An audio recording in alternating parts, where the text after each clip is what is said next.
Well,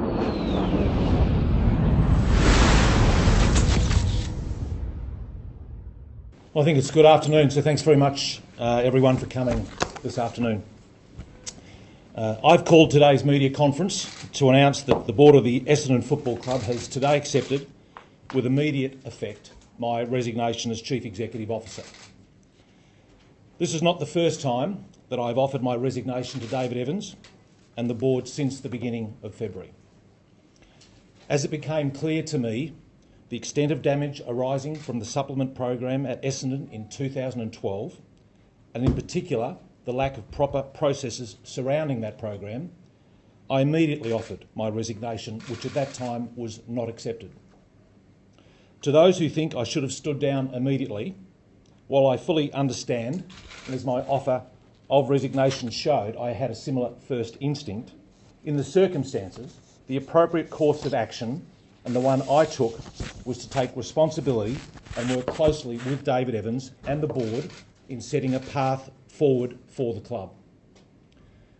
I attended the meeting at the AFL to ask for the investigation, made contact with ASADA to self-report, and subsequently accompanied David Evans to Canberra to meet with ASADA.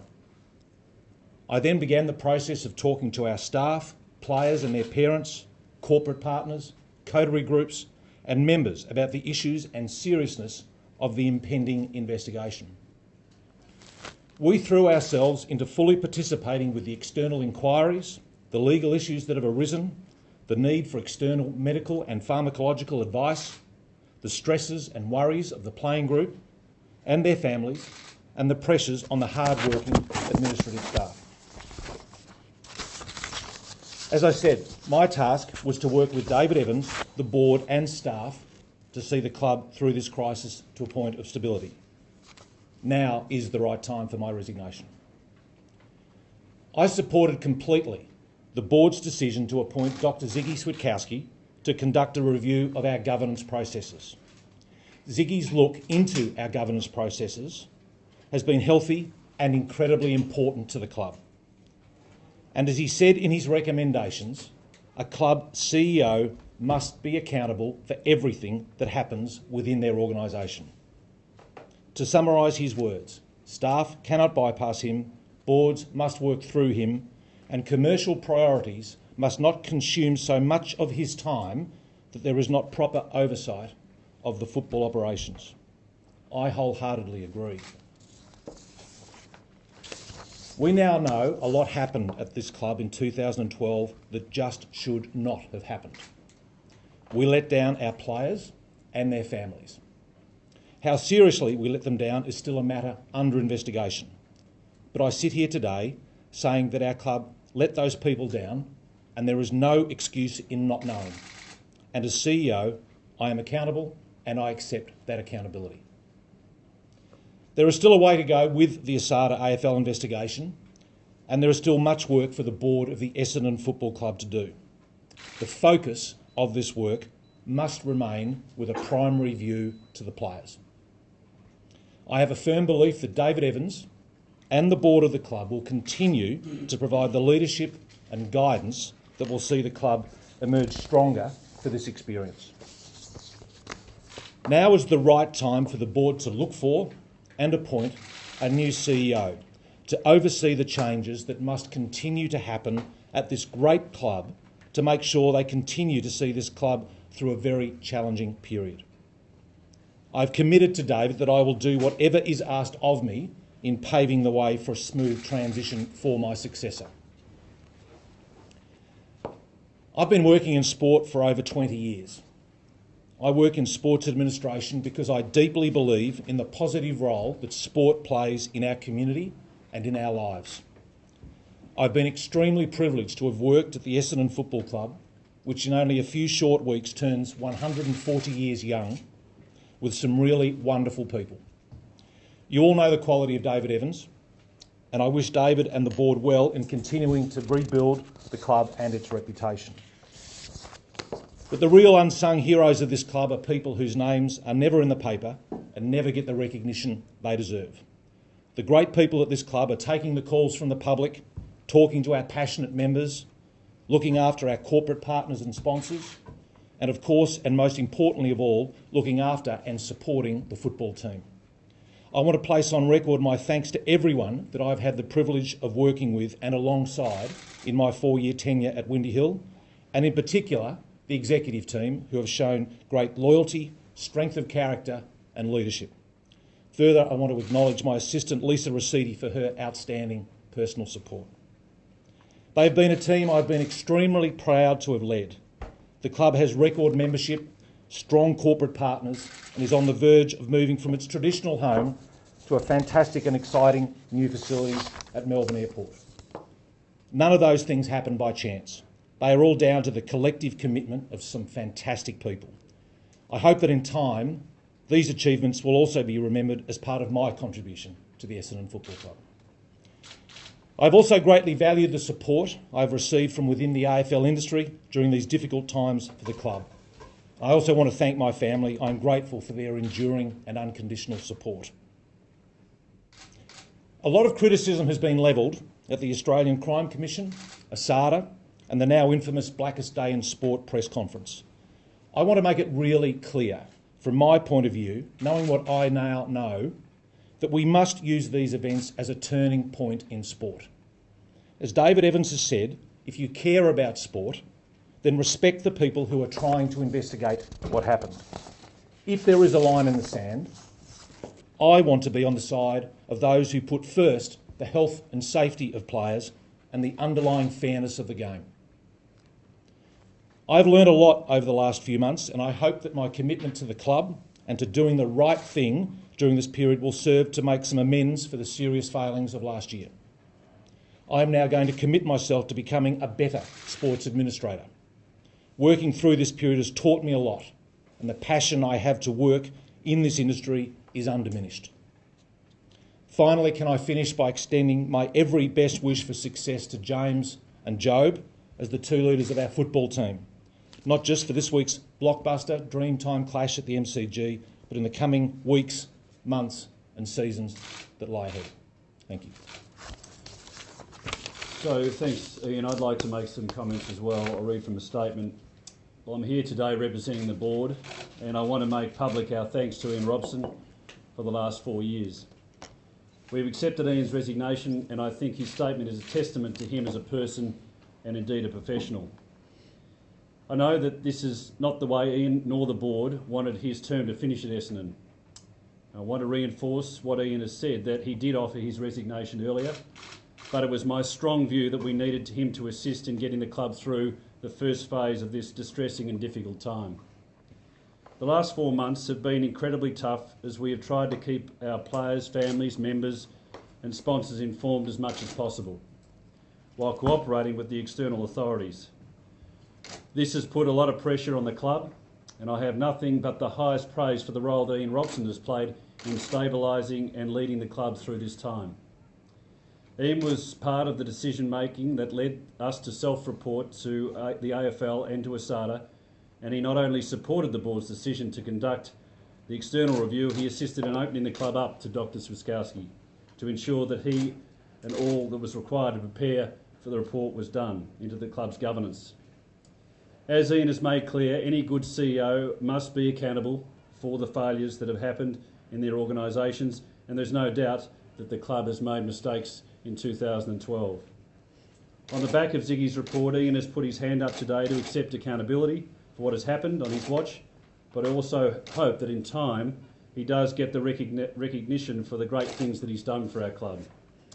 He leaves on the eve of the club's move to its new premises, a project that he can be very proud of, in which he has always stood as it will always stand as a legacy to his time as CEO of the Essendon Football Club. Ian established early on in his term as CEO at Essendon, he needed to take the club needed to take the next step. And his vision, his fundraising, his stakeholder management, and his ability to face the moves that our club needed to make will stand the test of time. And he leaves with us record membership and a strong commercial base. We will be making an announcement in the next 24 hours about a caretaker CEO, and there will be time to talk about the next step for our club. There will be, but I want to remind you all that we are still subject to an AFL and ASADA investigation. and I will ask you again to be patient. The board is still considering and working through all the recommendations and findings of the Ziggy Swiskowski review.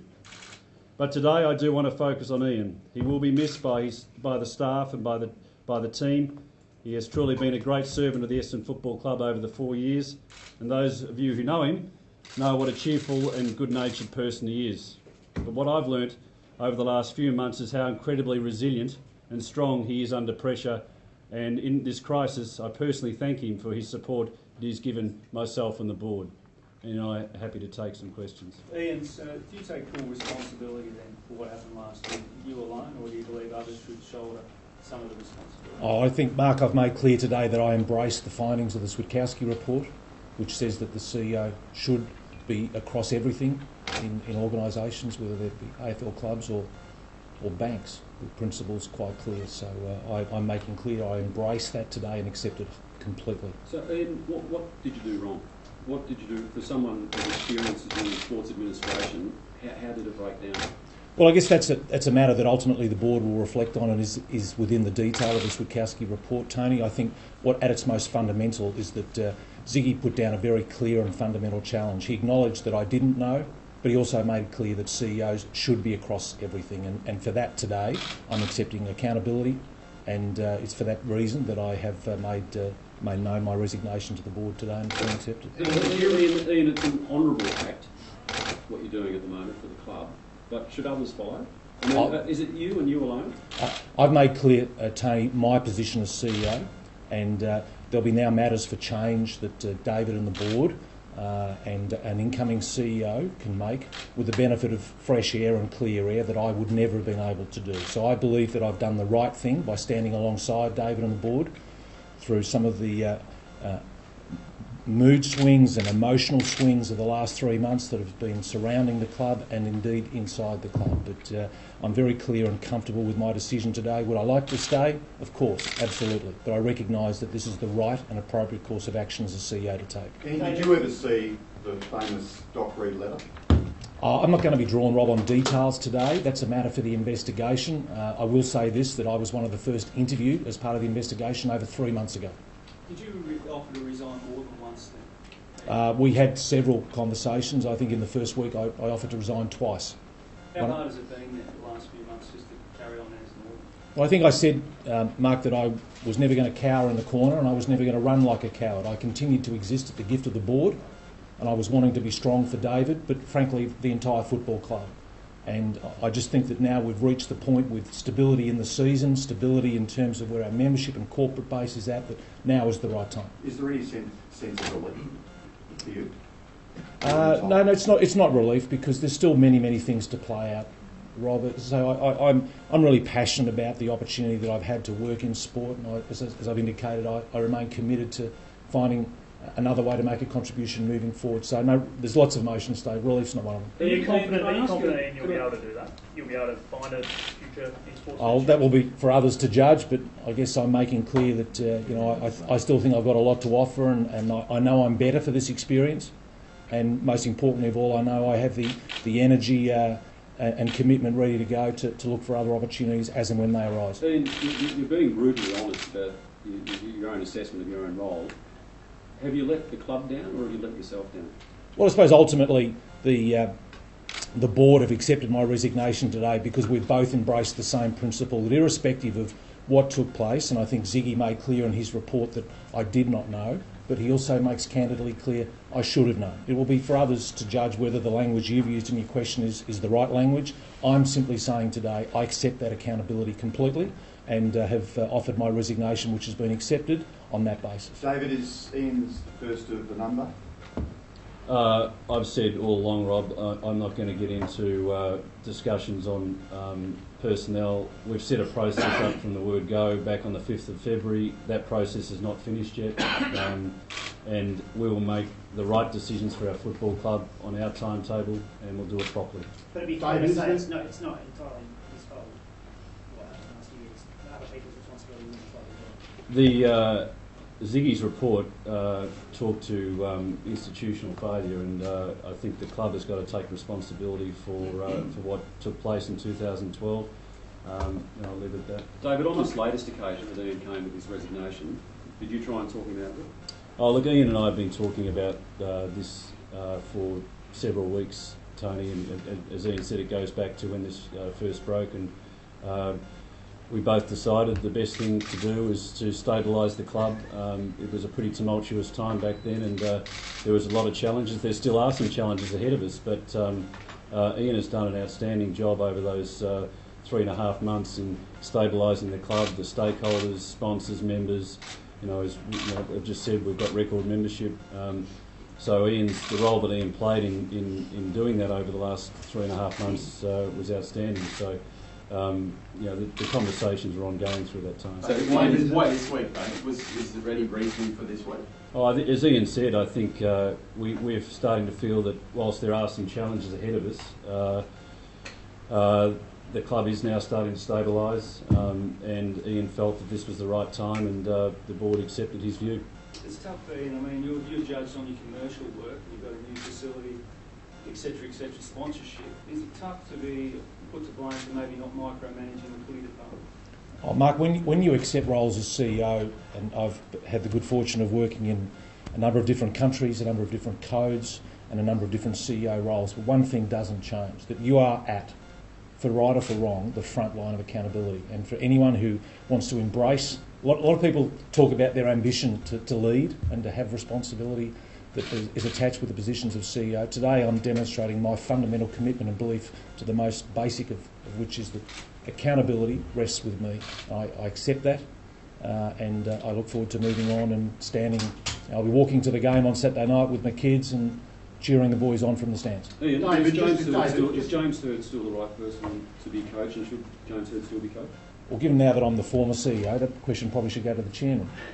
Well, I know the answer from the chairman. David, just as a matter of clarifying, the Swift-Bowski report addressed governance, and so that's where that addresses the CEO position as it is. Does the fate of people in football, is that addressed only by ASADA or is it also a practical reality that in the middle of the season you cannot really change football?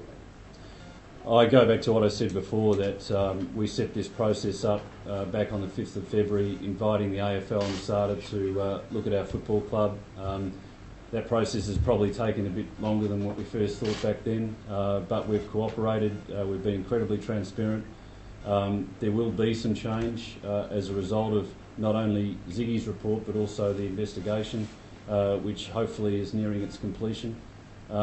So that's the time frame, and I feel that we're now starting to at least sight the end, whereas back on the 5th of February there were a lot of unknowns. When you say nearing completion, you expecting sort of weeks away from? I don't have a time frame, but the player interviews are nearly finished. But I don't have any news for you outside of that. Ian, how big a toll has this taken? Oh, well, I don't seem to have lost any weight, That's disappointing. and I've still been getting some sleep. Look, it's been invasive. It's been confronting because we've tried to be strong for everybody around us, and whether it be meeting with players, parents, or meeting with the staff, every single one of those stakeholder groups that underpin and are part of the landscape of an AFL club has all in its own way been confronting. But what I've endeavoured to do at every step of the way is be the leader that I hope David thought I could and would be in those circumstances. And you sort of, in those circumstances, you almost step out of what is your own vulnerabilities, if you like, and you focus on what you need to do as a leader, and that's what's driven me, and with the great support of Juliet and the kids at home, but also everyone around me. I mean, it's a cliche, and you'll hear it from different people. You end up having two families, and as much as I've been nourished by the support I've had from home, I've also been nourished by the support I've had from everybody here at the football club, and I'll be forever thankful for that. You mentioned you didn't know and you should have known. Did you ever have an inkling last year that something was wrong? Oh, look, I think, Julian, the best answer that I can give you to that sort of question is to say I fully cooperated with the ASADA investigation. My interview was over 3 months ago. Were you let down, Ian, by others in this football club? You admit today that you've let some people down, but were you let down by others in this football club? That's not for me to say today. Why? I've made clear my position. My position is that, as Ziggy has pointed out, and I keep coming back to that, the CEO should have known. The CEO ultimately is at the front line of accountability, and I accept that unreservedly. David, will the Last replacement CEO be just for the rest of October? The board is still to determine the time that the caretaker CEO will serve. It'll be ahead of a search, but the board will make some announcements on that in the next 24 hours. Will there be more changes in this football year, or will it have, some of these have to wait till after the season? Well, that really does depend on, certainly on the Strzelecki report. The board is deliberating on that right now. There's a list of recommendations that we need to deal to, and that is happening right now. And so that comes with change, but obviously the investigation is a pretty important part of this process. Thanks, everyone. Thanks, Ian. Thank you.